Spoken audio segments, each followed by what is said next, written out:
What's up, XRP family? Thank you guys for joining the video for today. So here we have digital asset investors saying proof of work never made any sense because it is a prototype disguised as a libertarian movement, XRP and gold.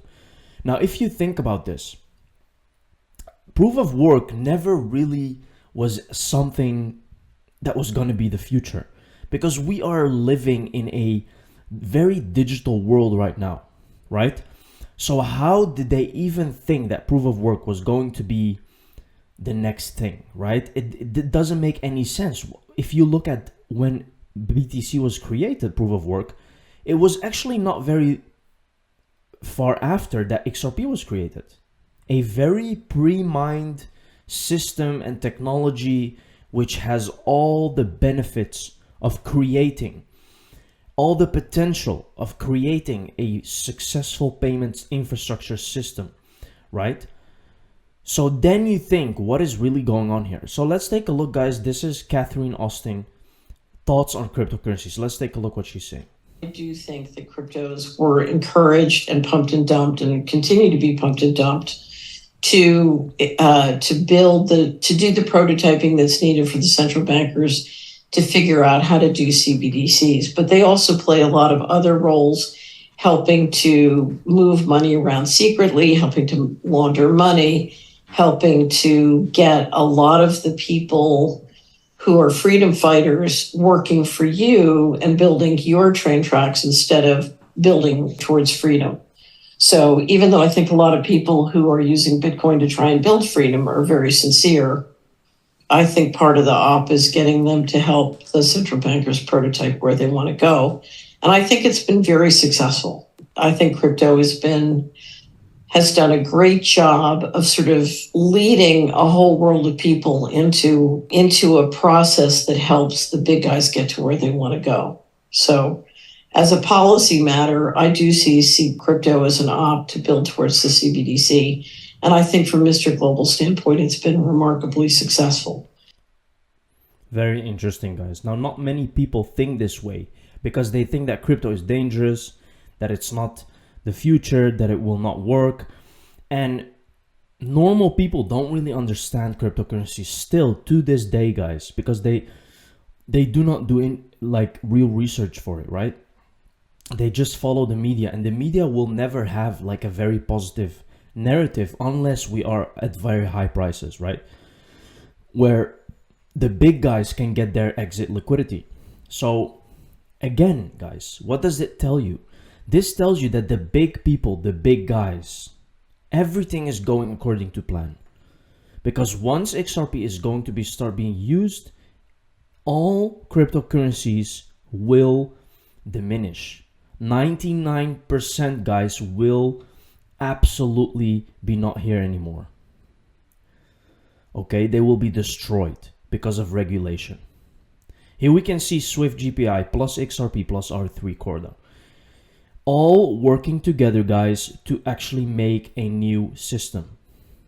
Now again, Swift is just a messaging system. I did a video on this yesterday, right? This is just a messaging system. XRP, Ripple, they do everything in one. They do messaging and they provide liquidity. It's a big thing, guys. Boom, Central Bank of Singapore and XRP, the Monetary Authority of Singapore, is exploring CBDC project for cross-border payments. We have a very big CBDC practice. It's now globally based. We've actually put 4 people on the ground in Singapore alone focused on this. Here you can see, guys, that they're working on DLT network, retrieves the contract expiry time, sends the hash digest. This is all the messaging that is going to be working very, very soon, right? This is a corridor between Canada and Singapore and how they want to do it, right? So what people don't understand is when you hold XRP, you don't need an intermediary. You don't need that. You are your own intermediary because you have the liquidity. XRP is the liquidity, guys, that we are talking about. Think about that for a second, because you can literally be your own bank in the future with XRP. And that's what many people still do not understand. They think that XRP will just go to a couple of $30 and $40 and that will stop. No, guys, this is much bigger than this. And it's not just about the price of XRP, but XRP will be the liquidity of the future. Think about that. The future of BRICS, multilateralism with a focus on reform to multilateralism. The theme includes reforms of multilateral institutions, questions of global governance, and ways of making it more efficient and representative. Now, what does that mean? It means that the BRICS is creating a corridor, guys, a payment system cross-border so that they can have a gateway to actually use. The BRICS, through the BRICS Plus framework, can provide a gateway to alternative liberalization and economic integration impulses via the developed world.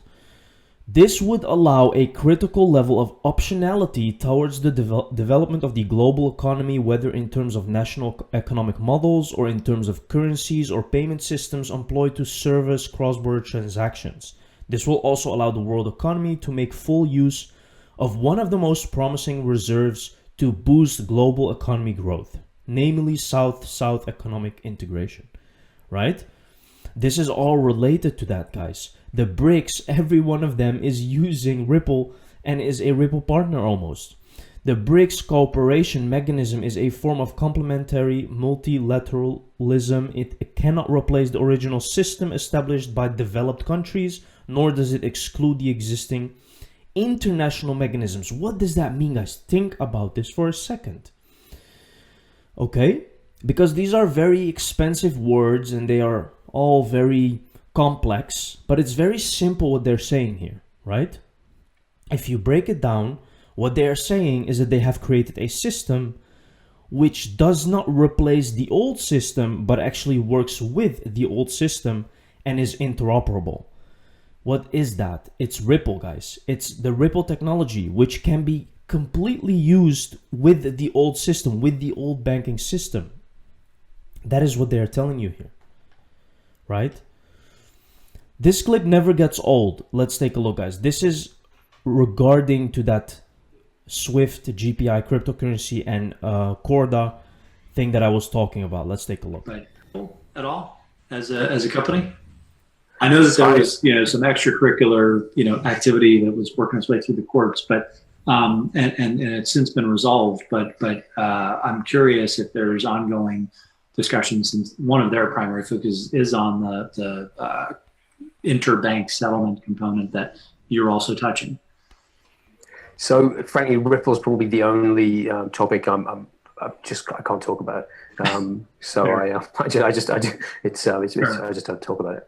I can't talk about it. I can't talk about it. And the genesis for this call, really, you're at least with Ripple. Very interesting, guys. A guy from R3 Corda can't talk about it. We all know what that means. BIS conference, traditional metrics to measure the value of crypto will not hold true. Use case will be the metric. Now, this is what we are talking about. The next bull run will probably, guys, have this. And that means that not all crypto is going to pump. It's not going to be your old pumping bull run. Every coin goes up. It's not going to be like that. Things are going to change, guys, because of regulation. And if you're not ready, you can get really hurt in the next bull run. Let's take a look. Widely about the flawed design of these type of stablecoins way before that happened. But as always, this has led to greater calls for more oversight. Frameworks that are purpose built for crypto. But the challenge is that's likely to be only part of the solution. I'd like to kind of use these few minutes to emphasize what I think is a contrarian hypothesis on what the problem with crypto. The space has a measurement problem. Founders, investors, the broader public have obsessed over the last 10 years about issues such as the price, the market capitalization, the trading volume of these new coins and tokens. And the issue is that these are really deeply flawed metrics. They don't track actual progress, and they've actually led to premature financialization of the technology. It's actually quite rare for a new technology in its early stages to be so closely tied to investment, speculation, trading. And these metrics also have a somewhat misleading nature, right? So they almost look like stock tickers. This is so important what this guy here said, guys, because you know why? This will literally tell you why XRP is at such a price right now, right? Why did XRP not pump? Because again, guys, the metrics that we are using in the crypto space, they are not the right metrics. You do not value something because it has a large market cap. You do not do that because that's not how you measure use case. And use case is the thing that will determine the true value of something. And that is XRP, guys. XRP is the only one that has such a big use case at the moment. We have like 4, 5, 6 others, but XRP is the main one, guys. And you have to understand that all those market cap and measurements that we are using today in crypto, everything will change, guys. Just think about that. We have been saying this for a long while, and now this guy is also saying that because he understands how things really work. You don't measure something just because a lot of people invest in it. No, what is the use case? What is that technology providing you? What is it solving? And that is eventually what will lead to mass adoption and a big value. Thank you very much, guys, for watching the video. See you in the next one. Cheers.